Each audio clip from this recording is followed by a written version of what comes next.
Buenas noches, señoras y señores. Bienvenidos a Tiempos Modernos. Aunque a veces pueda parecer lo contrario, el relato histórico no está hecho solo de tragedias y horrores. Muy a menudo saltan a las páginas de la historia genios, santos y héroes que también, y quizá más que nadie, hacen la historia. De quien vamos a hablar hoy, cabe decir que fue, en efecto, un héroe. Un héroe en un tiempo en el que la heroicidad consistía simplemente en subirse a un avión.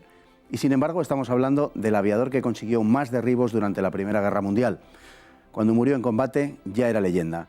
Estamos hablando del aviador más famoso de todos los tiempos. Estamos hablando de Manfred von Richthofen, el Barón Rojo. Aunque la ilusión y el patriotismo apuntalaron el júbilo de aquellos hombres que fueron a la guerra en agosto de 1914, resultaba inevitable que el entusiasmo inicial menguara ante la dura realidad de la guerra de trincheras, en medio del barro y el alambre de espino. La guerra, masiva e industrial, se había democratizado y ahora abarcaba a toda la nación. Como algunos otros, las condiciones de aquella guerra, sucia y aburrida en sus propias palabras, impulsaron a un joven, Manfred von Richthofen, de 23 años y portador de la Cruz de Hierro, a probar suerte en la aviación, novedosa arma que proporcionaba perspectivas de aventura, protagonismo y ascenso. Al contrario que en la anónima guerra que se desarrollaba en tierra, en el aire aún había lugar para el honor y la caballerosidad.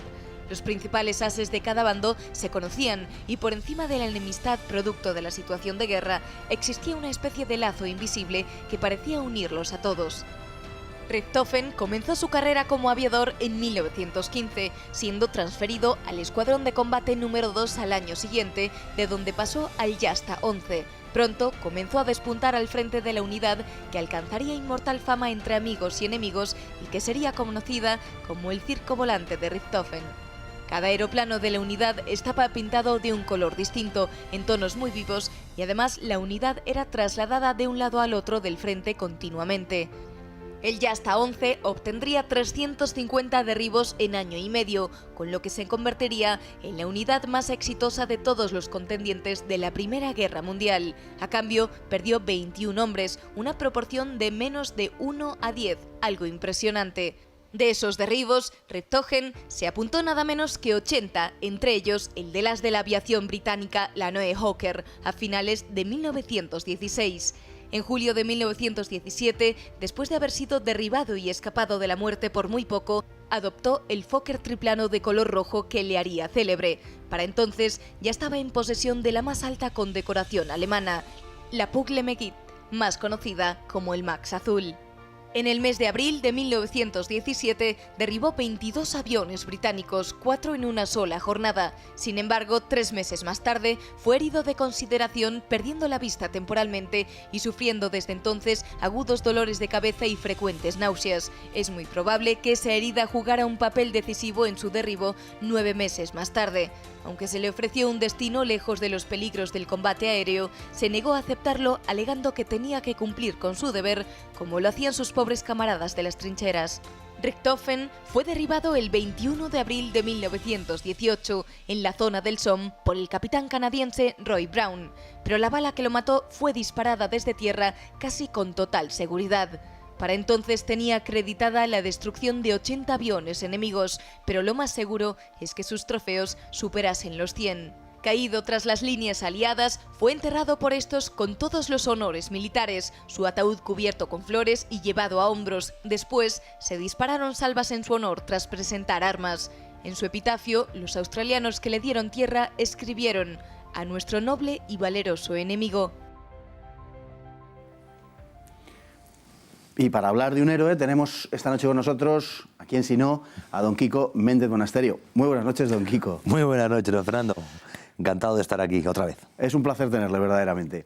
Bien, hablábamos de Manfred von Richthofen, del Barón Rojo, y estábamos visualizando la figura de un héroe, podemos decir de uno de los últimos héroes, en cuanto a que podemos individualizar los hechos bélicos y considerarle como un militar o como un guerrero, si se quiere, quizá porque la Primera Guerra Mundial es uno de los últimos acontecimientos bélicos que, dada la mecanización que sufre la guerra, pues nos permite vislumbrar la figura del héroe.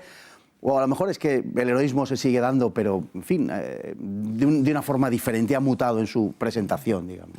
No, yo creo que hacer una distinción buena entre la guerra industrial, Nietzsche ya hablaba desde antes, ¿no? El siglo XIX es la apoteosis de esa, bueno, la apoteosis, el inicio de esas guerras industriales, y la Primera Guerra Mundial es la apoteosis, donde la técnica, la industria, la capacidad de industria de los países, de los ejércitos, es casi más importante a veces que el espíritu de los soldados, algo que simplemente antes había sido al contrario. El guerrero, el militar moderno, decía Nietzsche, es el guerrero deformado por el industrialismo. Eso es lo que le pasaba a von Richthofen, que no se había deformado por el industrialismo. Él era un caballero de la Edad Media, era un guerrero singular. Y creo que lo demuestra, y efectivamente ese arma aérea, ese recién descubierto arma aérea, le da la posibilidad de brillar por sí mismo. Sí, bueno, al final, en fin, el heroísmo es ir más allá del deber, ¿no? Más allá del cumplimiento que de uno se espera y, en fin, echarle ganas a la cosa de alguna manera, sobrepasando los límites de lo esperable de algún modo. De hecho, Richthofen se enfadó porque a su unidad de caballería la mandaban a las trincheras, eso no es lo que él esperaba, él era, en fin, un aristócrata a fin de cuentas, ¿no? Claro, él era de esa baja aristocracia alemana, los Junkers, ¿no? Que precisamente habían ganado su hueco en la aristocracia y tenían su capacidad de prosperar socialmente gracias a los hechos de guerra, y todo muy vinculados a la caballería que viene de la Edad Media, ¿no? El caballero, que tanto ha hecho en nuestra civilización, ese espíritu. El espíritu del jinete, que está muy presente en Manfred von Richthofen, se revela profundamente cuando a su regimiento, efectivamente, lo convierten en una unidad de infantería y lo entierran en una trinchera. Claro, para el espíritu del jinete, protegerse bajo el fuego enemigo va en contra de su propia naturaleza. Y sin embargo, los aviones, él ve algo muy parecido a lo que eran los antiguos caballeros, citándose en la lid, en las justas, respetándose el uno al otro, en igualdad de condiciones. En fin, era algo mucho más parecido a su forma de entender la guerra. No solo la de él, sino la de toda esa juventud, toda esa aristocracia alemana y europea que no acababa de entender las nuevas formas de guerra. Bueno, y luego, de hecho, él, que podía haber seguido en tierra tranquilamente, que luego se le ofreció un puesto más o menos burocrático también para, bueno, salvaguardar su figura de corte propagandístico y tal, de cara a la población civil, rechazó esas posibilidades, en definitiva, pues porque no tenía alma de burócrata ni nada que se le parezca. Lo que pasa es que también yo creo que perdemos un poco la perspectiva al considerarlo individualmente, que el hecho fue no solamente como guerrero individual, que ciertamente también, sino que fue el jefe de un grupo, es decir, del circo Richthofen, que fue del circo volante, sí, hay que resaltar eso, que él, efectivamente, su figura, su personalidad es arrolladora, pero él, jovencísimo, es un hombre que empieza a volar con 21 o 22 años, y con 24 años es su capacidad de liderazgo, es decir, que su escuadrilla fuese la mejor de la Primera Guerra Mundial de ambos bandos, no se puede dar a la casualidad, ni mucho menos, ni que luego le siguiesen pues personas tan notables históricamente, ¿no? Es decir, él con sus 24 años, él es un oficial de caballería. En oficial de caballería sabe impregnar en su núcleo más cercano una capacidad de combate, un sentido del deber y un sentido del honor que verdaderamente hace que sobresalga sobre los demás. Hay un hecho particularmente curioso y que no es el único caso, ¿no? Que es el que a Manfred von Richthofen se le resistiese la licencia de vuelo, la posibilidad de volar, cosa que pasaría de otra manera, pero también con Rudel, con Hans-Ulrich Rudel en la Segunda Guerra Mundial, uno de los pilotos sin duda más destacados de Alemania y el poseedor de la condecoración más alta de esa guerra, al que también le costó muchísimo entrar en combate con un avión, ¿no? Parece que los sistemas educativos no están muy hechos para los genios, ¿no? Sí, yo no sé si es cierto, eso es verdad, que aquí se cuenta siempre que Albert Einstein suspendió o le suspendieron en alguna... Da igual, pero sí es verdad que es difícil acoplar. Estamos dándole vueltas a lo mismo todo el rato, pero creo que es importante porque la figura del Barón Rojo brilla por ser una persona, por ser un rayo de la Edad Media, por se ha dicho, de personajes más importantes en mitad del siglo XX. La técnica, la industria impone criterios, impone procedimientos que el guerrero no entiende. No entiende el de la propaganda y entiende la técnica hasta cierto sentido. Al fin y al cabo, el caballero necesitaba esgrima y equitación y poco más. Y poco más. También hay mucha esgrima y cierta equitación en el vuelo. Bueno, y qué decir del hecho de que aquel circo de Richthofen se le consideraba circo tanto porque iba de un lado al otro del frente de forma inopinada en ocasiones, como por el variado arco cromático de los aviones. Claro, ¿no? esto es muy importante para ver que no estamos elucubrando, sino hablando sobre hechos objetivos. Cuando el alto mando alemán, el arma aérea es una arma nueva, está todavía en experimentación, pide que se pinten los aviones para camuflarlos, von Richthofen entiende la orden como una auténtica afrenta, porque en el espíritu del jinete está, como decíamos antes, no esconderse jamás bajo el fuego enemigo. Entonces le dice, ¿cómo me voy a camuflar yo del fuego enemigo? Entonces dice, ¿quieres que pinte los aviones? Pues los voy a pintar de rojo, rojo que era el color de su regimiento. Y cada uno lo pinta de un color todavía más llamativo. Claro, cuando el mando alemán se da cuenta de lo que ha hecho, de lo que ha hecho el varón, ya no puede rectificar porque el círculo volante, como te has dicho, es una auténtica leyenda ya en el frente. Bueno, pintado de ese rojo que era el mismo rojo de la gorra carlista, hay que decirlo, para que el enemigo no tuviera dudas a la hora de apuntar, ¿no? Claro.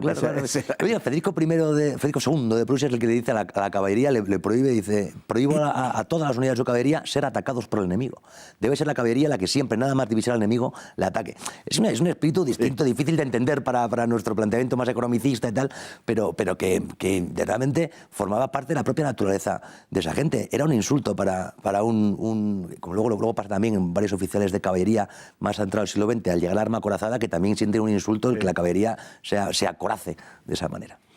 Bueno, al final, en fin, que a su muerte también, fuese enterrado con esos honores militares por parte del enemigo, pues nos da la dimensión de dos cosas. Uno, de lo que era Richthofen y también de lo que era el enemigo. Estamos en una guerra en la que todavía están presentes pues, esos modos caballerescos, digamos, en los dos bandos, ¿no? Sí, pero están presentes, pero por arriba, ¿no? Porque fíjate la gran carnicería, las grandes barbaridades claro. Que ha cometido eso, donde el soldado para los políticos es más o menos lo que es el obrero para los usureros, un número absolutamente prescindible, y en el que el antiguo régimen, por decirlo de alguna manera, el ancien régime, sobrevive en singularidades, como por ejemplo el arma aérea. Habla bien, como decías en la introducción, tanto de Richthofen como de sus enemigos. Bueno, efectivamente, el arma aérea, ¿no? El arma aérea, que es donde se refugian esos últimos caballeros, podemos decir, ¿no? Los caballeros del aire.